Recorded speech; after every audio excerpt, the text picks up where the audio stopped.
Man šiurpą kelia. Statistas. Turėkit omeny, kad tai yra statistai.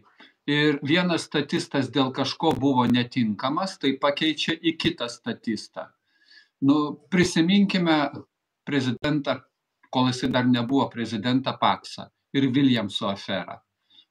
Paksas pasakė, ministras pirmininkas, nepasirašysiu, negalima pasirašyti, totalu kiaulystė prieš Lietuvos žmonės. Bet jis atsistatydino ir tada kas? Kaktys, ministras Kaktys pasirašė, ten, kur reikia. Ten, kur reikia. Tai visada tą statistą suras. O ar jis viena pavardė bus, ar kita pavardė? Ir vėl pakartosiu.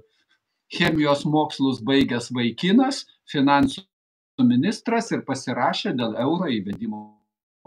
O Dapoje audito komisijose dirba su ypatingai geru atlyginimu.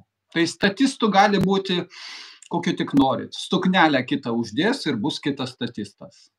Toliau.